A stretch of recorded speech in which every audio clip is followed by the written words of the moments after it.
Ladies and gentlemen of the crypto space, we're live on a Thursday, July 29th at 11:29 a.m. Every day, just to mention, these stream titles come like 2 seconds before I start the stream. This is completely ad hoc.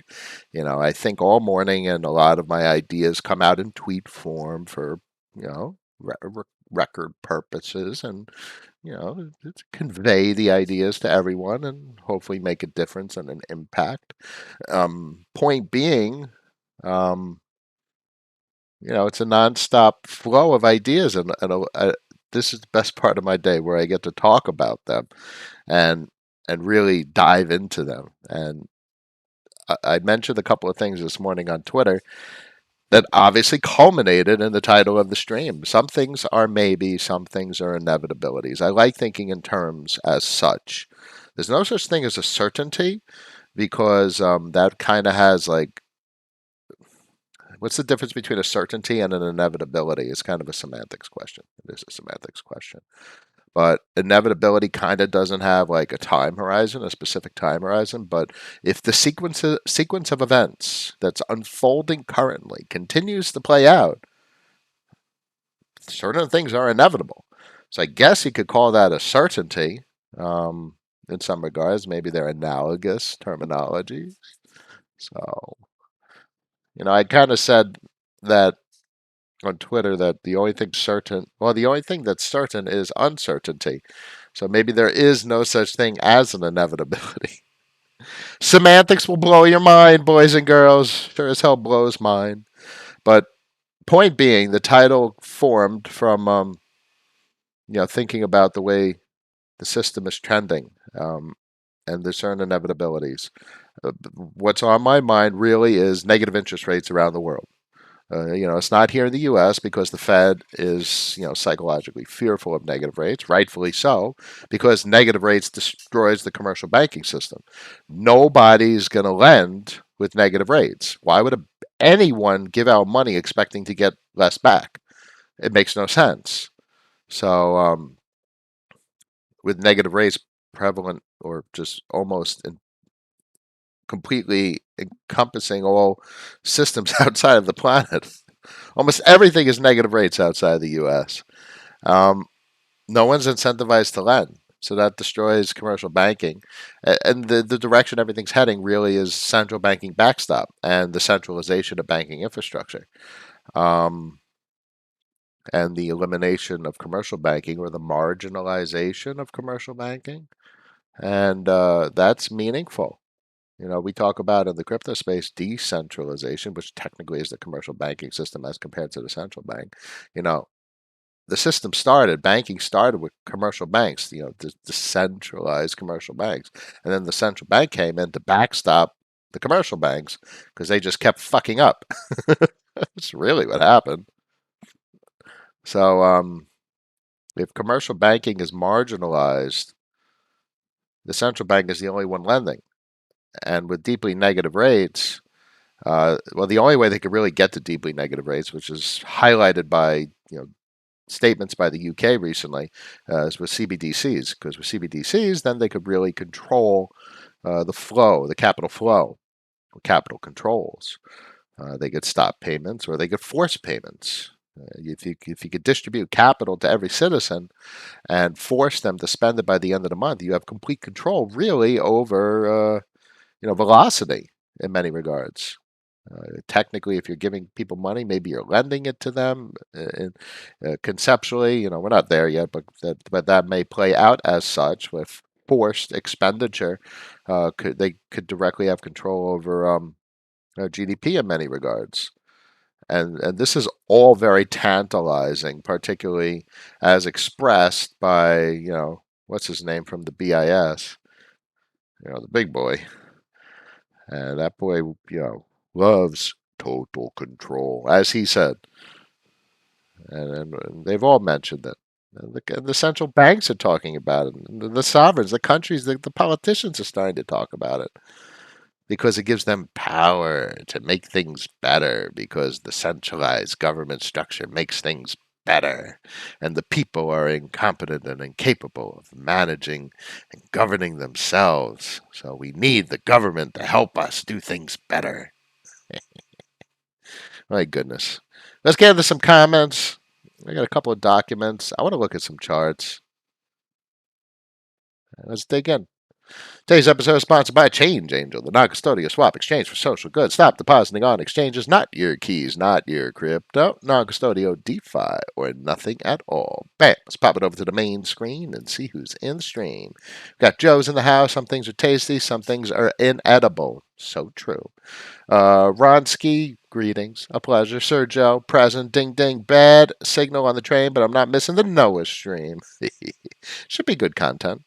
I don't always have the best content, but I try. Always trying. Your mind is like a parachute. It only works when open. Very, very true statement. You need more crypto. Hey, guys. Hey, Noah. What's up?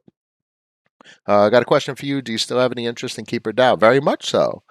But from a tokenomics standpoint, from a monetary policy standpoint, I just see opportunity cost. Assets need to have a revenue stream, or they need to be collateralizable to facilitate, a debt position that could generate a revenue stream. Um, the success of a portfolio is the amount of capital it generates. You know, because we work for money, and we rather our assets work for money, so we don't have to work for money. That's the entire focus of a successful portfolio in my mind that I elaborate to everybody. At the end of the week, if you pull in $1,000 from work 40 hours a week and you pull in $500 from your assets, you're freaking winning, boys and girls. Dare I say you're pulling in 2 grand a week from your assets and $1,000 from work. Now you see where you might achieve freedom, freedom of choice, freedom of expression. You want to leave your job? Sure. You got buffer because you're pulling in 2 grand a week.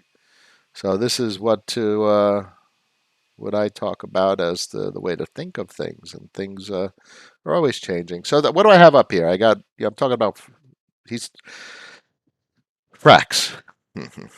So Frax has some investors at this point, and this is a nice document. I'll pop it in the stream. Who breaks down on keyboard. Hasid breaks down why they invested in Frax. And I've been talking about Frax lately, partially collateralized. So we're talking about monetary policy. Everything that we're doing in the DeFi space reduces the behavioral incentive systems and monetary policy, which is so fascinating to me because that's literally the conversation that central banks have. They're talking about monetary policy.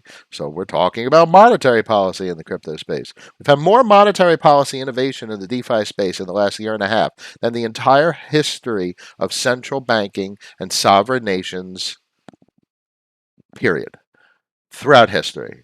It's just the explosion of monetary policy experimentation that has exploded. Tightened, plenty of them exploded, and there's plenty of hyperinflationary assets dating back to UTXOs like Doge.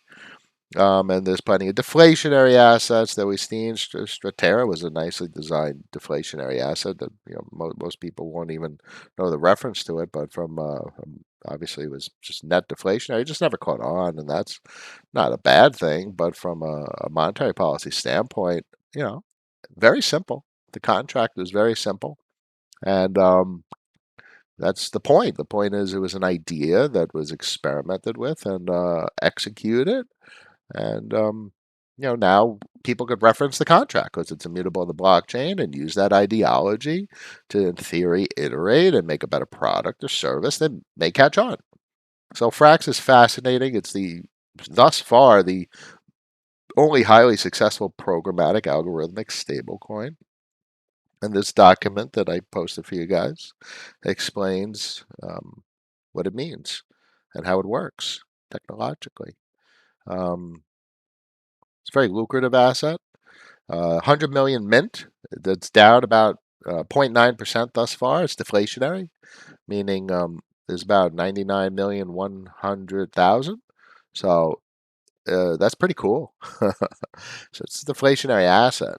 That's as described. That's the monetary policy. It uses the reserves to generate revenue streams, and it uses the revenue stream to part of maintaining the peg is the algorithmic component. If there's an under collateralization, it needs to pull in capital from its deployed reserves. There's an over collateralization, it sells it, or what they ended up doing in FXS 1559, instead of selling the over collateralization, what they did was mint Frax. So they mint Frax and they use it to buy FXS on the open market and burn it. That's so cool. So instead of using the selling the over collateralization, they just debase Frax, and Frax is a stable coin. So this is central banking. That's so cool.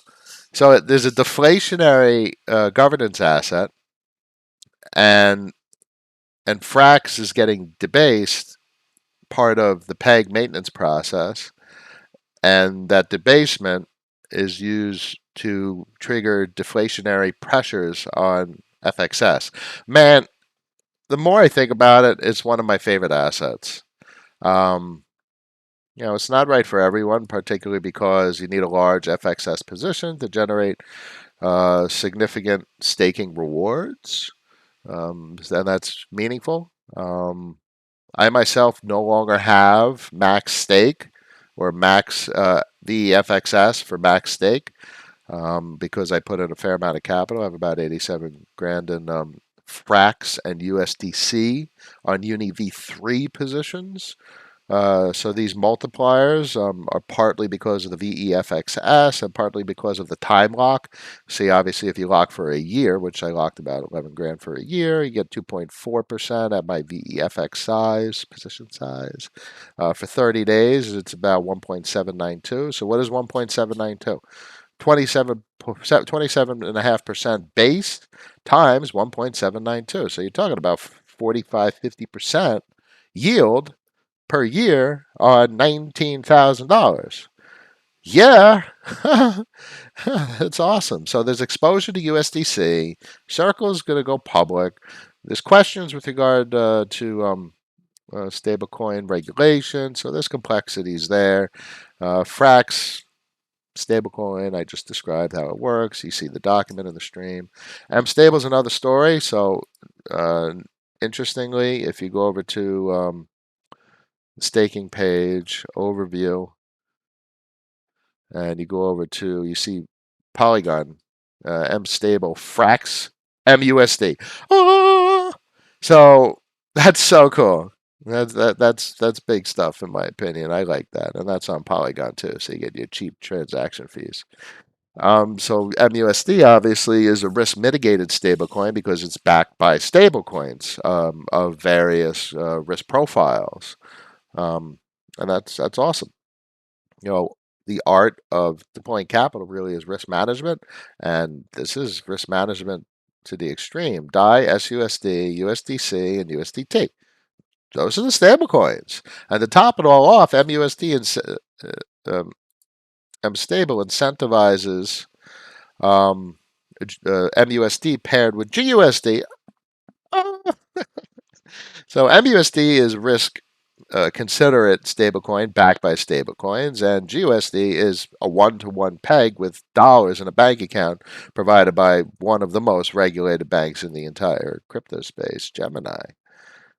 Let's see, 29% yield. So with the MTA that I have staked, I'm getting 29% yield, 30% on 30 grand, about 10 grand a year. That's very nice.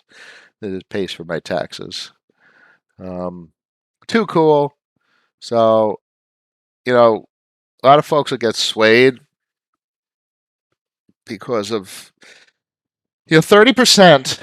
If you put it in $50, you're not going to get much. You're talking about $15 a year. So, this is not a path to riches. This is a path to outperform debasement and grow and saving. So, a lot of folks hear me talk and they think that that these are investments for everybody. And it's not my role or responsibility to talk about investments for everybody. It's my role to talk about my ideology. And that's really all I can do is convey the way I think. And hopefully that helps people with the way they think. And it's not about, this isn't investment advice. I don't mean that from the fact that I provide financial planning. 'Cause that's the whole point of the stream is to talk about strategy and ideology and to help people the way they think about things. But it's not that my ideas and observations of various protocols are perfect for everyone. They're not. It's clearly if you have $100, there's no point in locking $100 in MUSD staking at 30%. That doesn't make any sense. You're going to get $30 a year, and it's not going to get anywhere slow or fast or anything. Even if you block for 4 years for Frax and you get 137%, you're locking $100, not going to get anywhere. So that's probably where like DCA into Bitcoin makes sense, and you don't really need to think about anything else. I think it's important to understand these protocols. They're very sophisticated. It's important to understand Aave, of which now I have collateralized positions. I took on more of a Bitcoin position, so I have other Bitcoin in cold storage, but this is Bitcoin in form of WBTC, so it's collateralizable. Earns a decent return.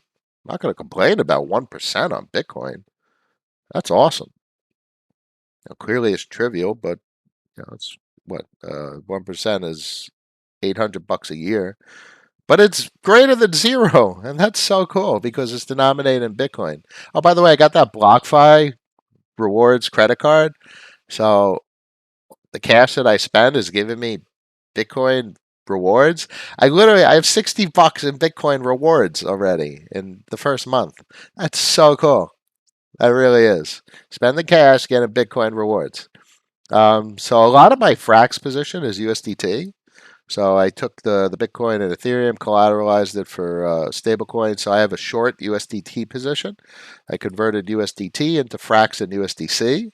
So that's pretty cool. So all of the stable coins that could potentially have issues, not because I don't think they're fraudulent or negligent. USDT is backed by commercial paper. So that commercial paper, sure, it might be AA grade or whatever they say it is. I don't mind either way. But it's commercial paper means it's debt obligations, means every company is a fucking zombie. And the financial system is on a tightrope. And if one big thing implodes, the whole thing collapses. So there goes all the commercial paper. So, if you're going to borrow something, you borrow Tether. That's okay. So this is an advantageous position.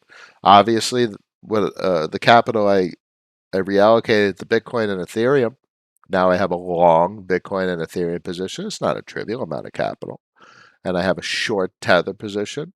And I have stable dollar denominated positions. So if you want to think about it, this is pretty cool because the principal is stable and it's emitting volatile assets. The denomination here is FXS, which is a deflationary asset.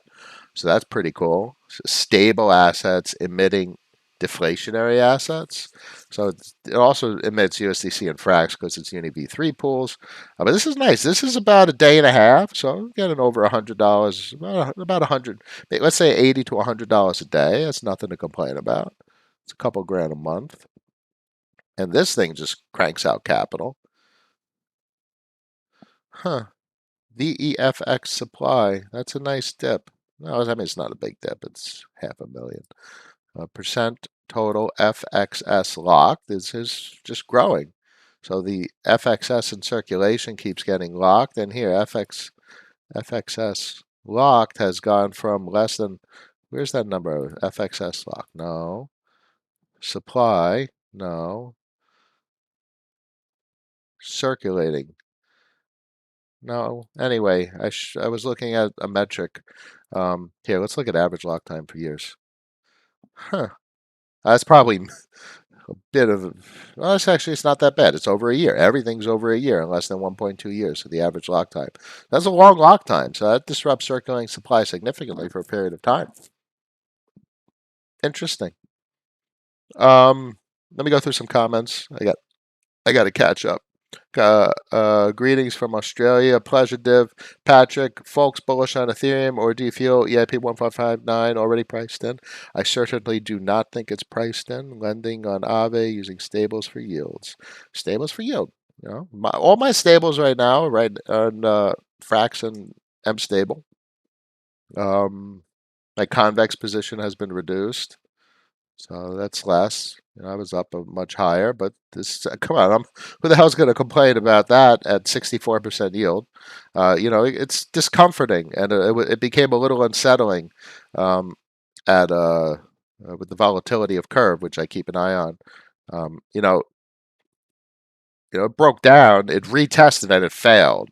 So I literally sold the bottom, but it's okay, and it's just such a volatile asset. It's because there's a very large debasement process. Um, but I still have quite a great deal of speculative understanding of where it will land in the future. And that comes from foresight and the way my brain thinks. And I'm able to roll the clock forward and have somewhat of a decent idea of where things are going to land over time. And speculatively, I think Curve and CVX are in a great position to significantly appreciate with a long enough time horizon. Problem is, between now and then, a lot of volatility. Okay, so here's the kicker. So I converted pretty much all CVX into VEFXS. It was too concentrated, so I diversified a little bit. But the kicker is I diversified into also a potentially asymmetrically appreciating asset that happens to be deflationary. So CVX is inflationary. It does have a supply limit, but its circulating supply is increasing, whereas FXS, in theory, circulating supply, there's a fixed supply, that's the monetary policy, that is deflationary. There is supply that's being removed from the market as Frax becomes over collateralized.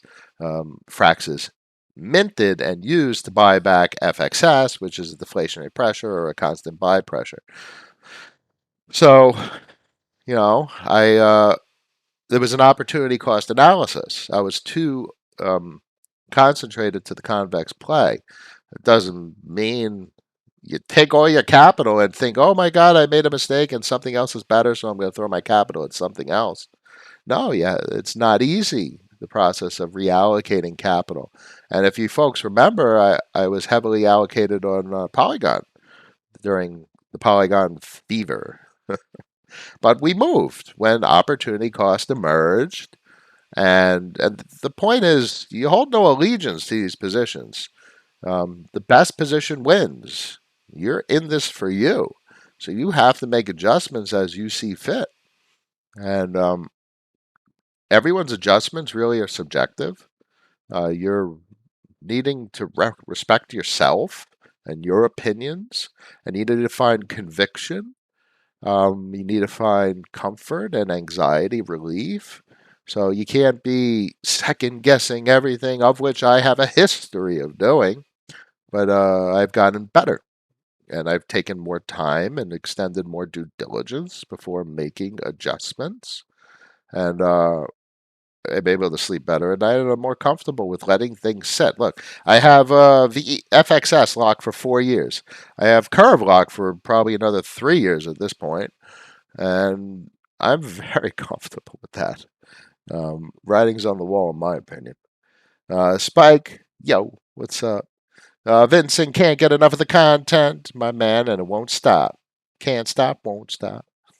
At what point will DeFi take over? No, I don't think about things like that. BTC dominance should go down.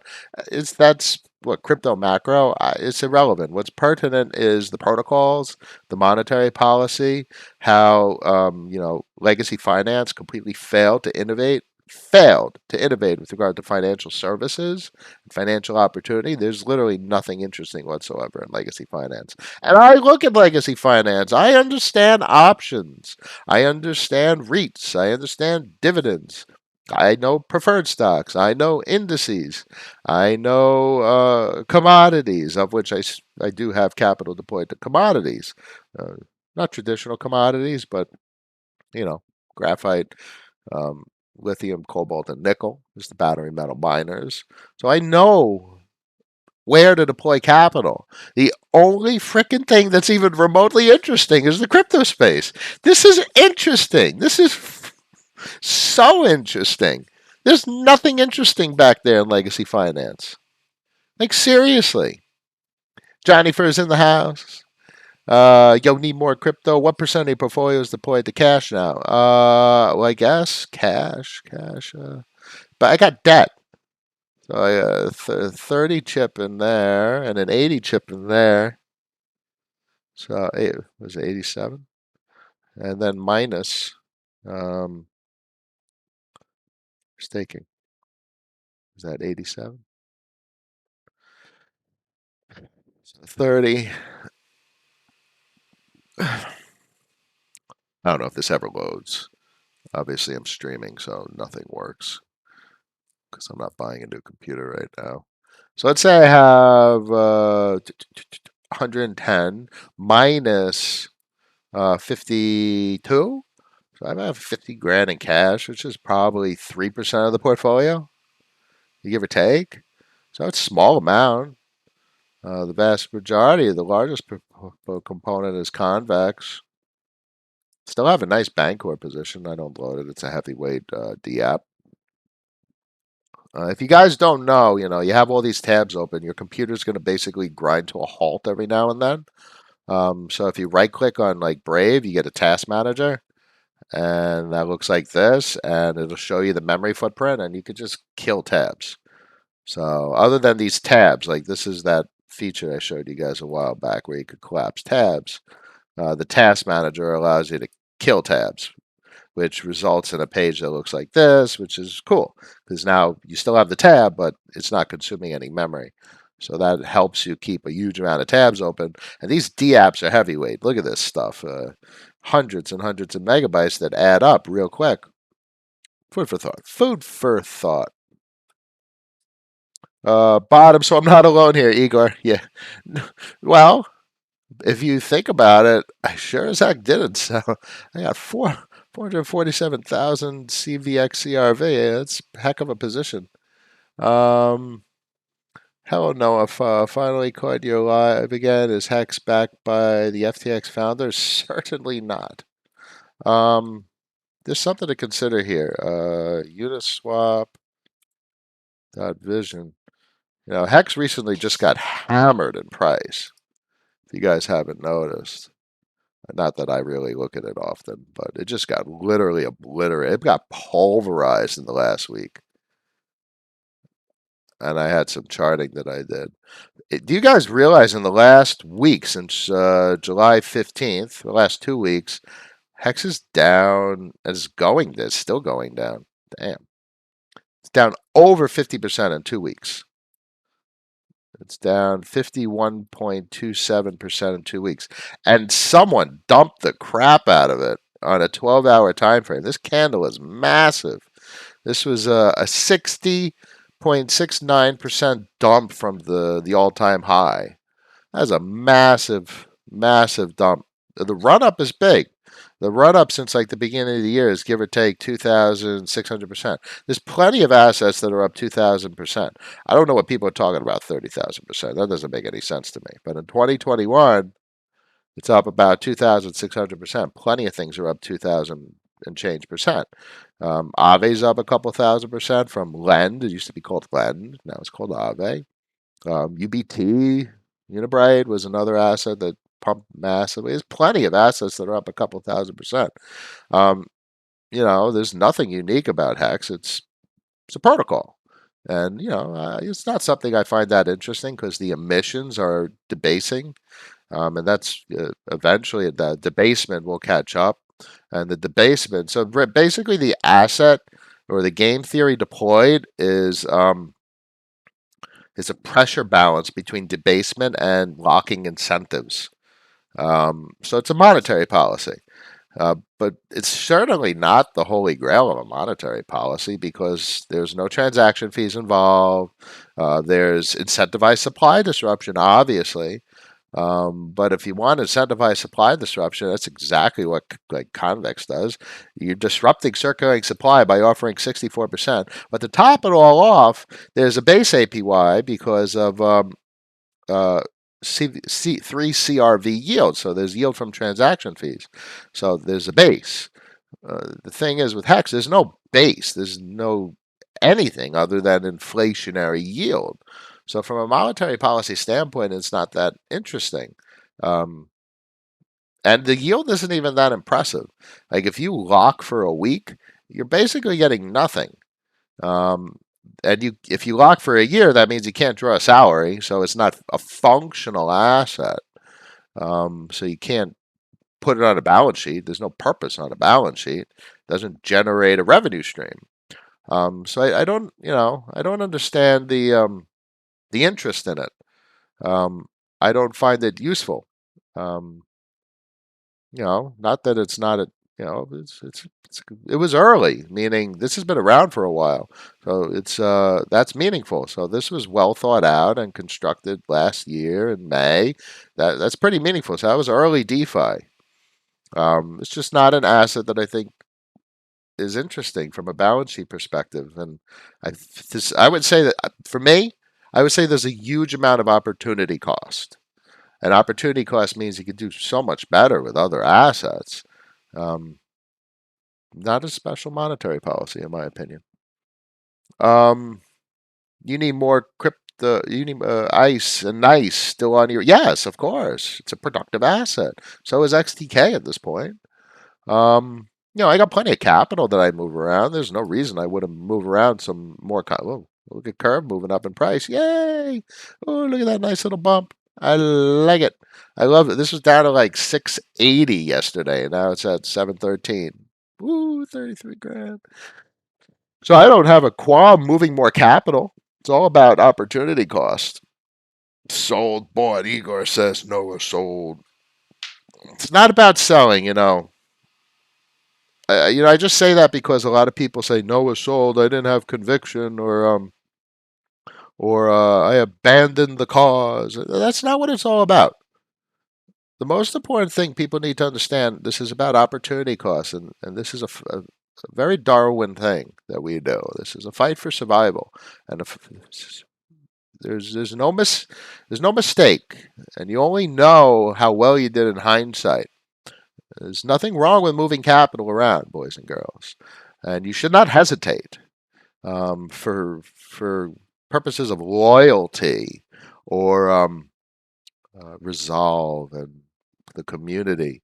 This isn't about that because if you watch an asset go up 1,000x and you sit in it and you lose 80% of your capital, 80% of those gains, no, there's no honor in that. You lost. So move your capital around, do what's right for you. The only loyalty you have is to your portfolio.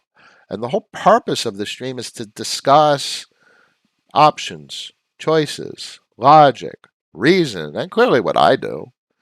What I do is definitely not best for everyone. Look, for someone that has like 5 grand or $1,000, there's no logical reason to deploy dollars.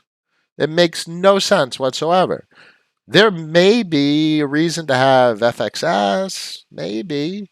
I mean, I think FXS will be speculatively lucrative, but there's much more evidence suggesting BTC is a great place to DCA. If you have $1,000 and you can put $10 a week into Bitcoin, I think that makes sense. Even Ethereum, that's a great place to DCA. So portfolio size is very meaningful in the choices and options that you should be considering. Or even ICE, that's a productive asset, or CRV is a productive asset, but maybe cash isn't the best productive asset.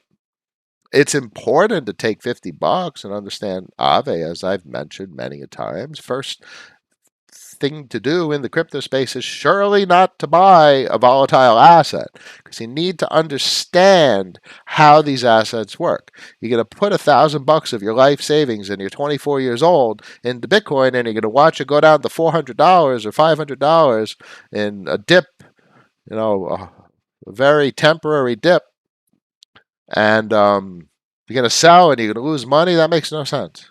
So you need to get a sense, an education, a gut instinct about what does volatility mean? What are these terminologies and all this experience that macro financials has taught us over the years, and even just how to navigate general financial markets, legacy financial markets, and how it applies to the crypto space. It's a learning process, and it's a self reflective process. Who are you? No, no. Who are you? Stuff like that. You got to know yourself, and you got to stuff like that. Oh, Lisa. Oh no, I think I've just mixed up Hex with Frax. Yeah, so I digress. I don't know if Sam at FTX has a controlling it or an interest in Frax, but these boys do. These boys do. Hasib and what is this? Dragonfly Capital, but formerly Meta. Okay, so that's interesting. I mean, I can see why people are interested in Frax. It's one of the most interesting projects I could think of. Um, there's a lot of projects, and they're all trying to just be innovative with regard to monetary policy. I mean, look, even Dino Swap. A lot of people are liking that stuff. I'm kind of uh, retracing my steps with regard to how I talked about memes and food coins, and it's really more about monetary policy. And what I have said for a long time is you got to peer through the insanity and peer through the madness to see what things really are. And this all reduces everything that you do reduces to behavioral incentive systems, monetary policy, and is an asset collateralizable or not, and stuff that really is relevant to sovereign nations and central banking and currencies, um, which is what fascinates me the most, because none of these properties are considerable with regard to the securities markets. Not relevant at all, at all. Um, Oh no, I think I've just mixed up Hex with Fred. No, I hit you with that. Big Man, please talk. I wouldn't mind talking to him. I've heard him speak. Very nice, and I got no qualms with anything that I I understand the protocol, and frankly, I'm pretty sure I know how he would respond to my perspective and ideology, and he'd be like, that makes sense. He would probably say, all right, so this guy actually has a brain on his shoulders. There's nothing wrong with the asset. I just think for respect myself and the way I want to construct my portfolio, there's other assets that best reflect what I want to achieve. Um, and from a monetary policy standpoint, I understand what he did and the locking component and the incentive system and the behavioral mechanics that go into it. It's just, I don't find it appealing, and that's okay. And he seems very reasonable in that regard, or at least the way he conveys himself verbally, and the way he articulates, and I think he would appreciate that. Um, it's okay not to like, guys, it's okay not to like an asset. You can't own everything you want to own. There is no best asset. All there is monetary policy and opportunity cost analysis. And all I know is at the end of the day, to best respect myself, I need to make money at the end of the day, every single day. And if I can't, I failed. And Mi'kmaq, I can't do that with Hex. I can't do a 1 day lock. You get zero you get no returns. I can't do a 1 week lock. It makes no money. And that's okay. And Richard would say, you're right. So it's not suitable for me and what I want to achieve. Um, that's it. It's pretty simple. It would be a very decent conversation, and I think he would agree with me. Um, Matthew, do you still have your own position? No, I don't have my own position. I got rid of that thing. Um, I don't need it. What? I don't need to speculate like that in something that I know is debasing, and I know has certain, a debasing asset, a hyper debasing asset with incentivized supply disruption. That's what it is. There's so much emissions that the incentive to not liquidate is the so much emissions, and that's something that I don't need right now. I need to be able to sleep at night and not have excess anxiety, so I don't have that anymore. I don't need the speculative big win. I don't want that. I don't want to make as much money as possible. That's what I've said many a times, folks, and I think it's good that I reiterate that, and I think that's important for everyone. Stop trying to knock the ball out of the park. Stop trying to get home runs. You're only hurting yourself. You're only creating excess anxiety. What you want is to find comfort, find peace, find harmony with your rational decision making process, and be able to sit in positions. Look, I locked FXS for 4 years. I got CRV locked for years. I got MTA locked for 2 months. I got on Frax. I have cash lock for a year and cash lock for a month, and I don't touch it. I have no anxiety. You got to find your peace and your comfort and your time horizon, and know that all this capital that I started crypto with was from work, it was savings. I mean, if you guys need to know where I started, I was doing pizza delivery back in 2007, 2008. And I was probably one of the few pizza delivery drivers with like 30 grand in the bank account that I saved up in like a year or two. And I saved. I lived at home with my parents until I was 30 years old. I spent less than I made, and I saved. I remember when I moved in with my wife, I bought the house with a mortgage. How much was the house? I didn't have enough for the apartment. It was an apartment. I think it was like 220, 226 for the apartment.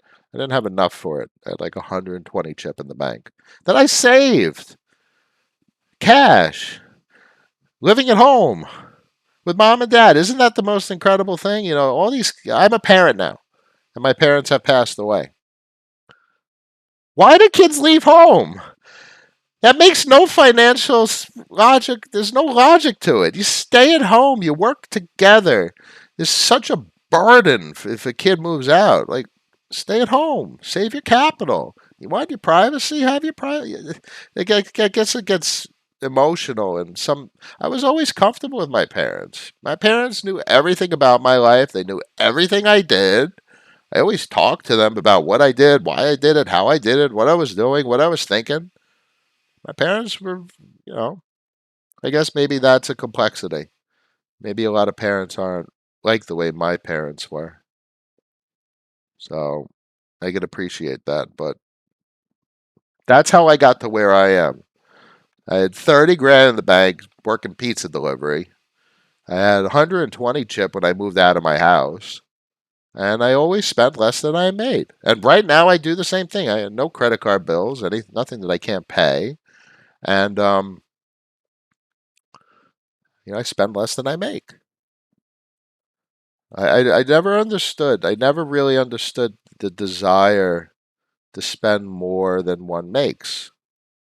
I don't, my brain doesn't understand it. And I know that the vast majority of people in this damn country operate like that. So I don't understand it. Um, Speculative big wins probably got you where you are in the beginning. Um, no, they weren't big wins in the crypto space. 2, 3, 4x aren't big wins. It's not like I bought Axie and $100,000 worth of Axie Infinity last year, and all of a sudden it's worth like $20 million. That's a big win.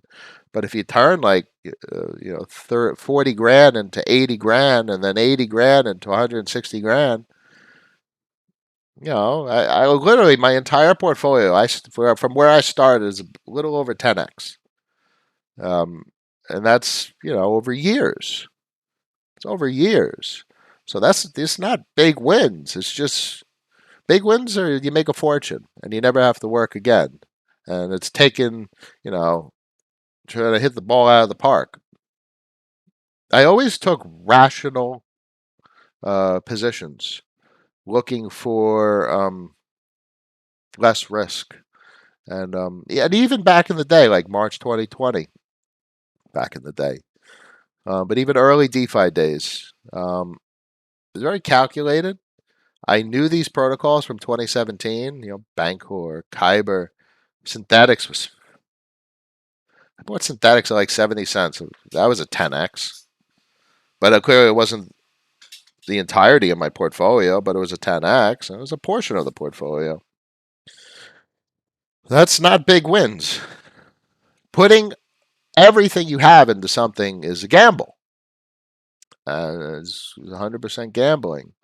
And this goes into my ideology: never go all in, never spread too thin. So it's a complicated topic, Bickman. I know what you're saying, but speculative big wins did not get me to where I am. Concentrated capital did.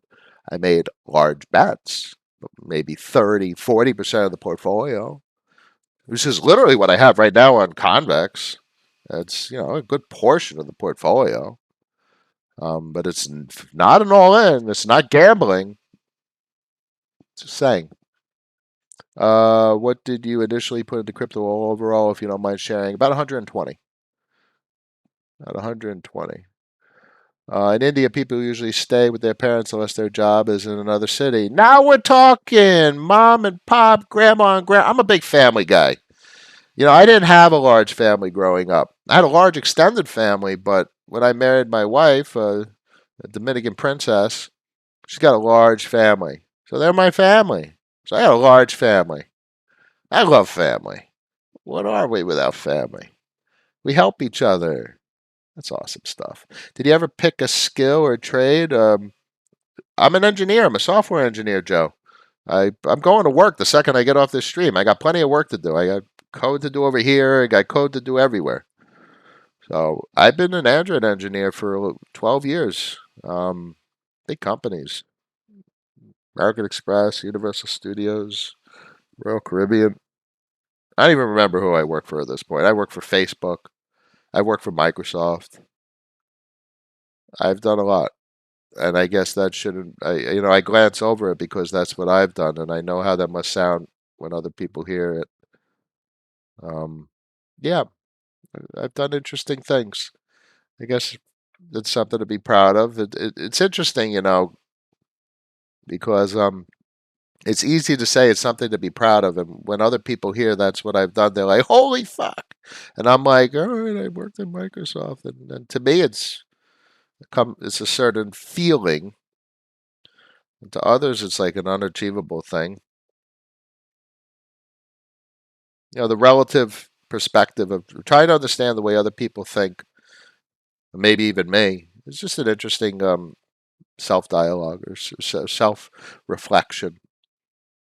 And I try and be humble, obviously, in my actions and my talk.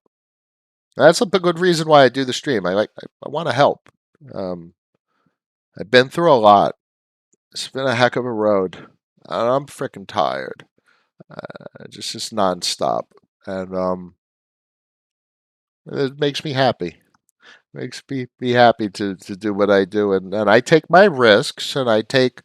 There's a lot of what I do is a learning experience for myself as well. But as I tell everyone what I do, hopefully it helps, and I can help someone do well for themselves. That's satisfying. The other, like the donating. Like I donated to those dogs on Twitter. They were horribly mangled. What a tragedy. So I paid for like a dog surgery. It was like $2,800, and that was very satisfying. And me, the stream every day, this is satisfying. And my Twitter content, just my typing, is satisfying. So it really comes down to like purpose in life, in many regards. And if I could help people, that's very meaningful. Patrick, this was a great stream today. Much thanks. You're very welcome, my friend. Let's wrap it up. I'm over time. 12:18 p.m. on a Thursday, July 29th. Thank you, everyone, for joining me. It's always a pleasure. As always, tell everyone to subscribe, and I will see you again tomorrow. Peace.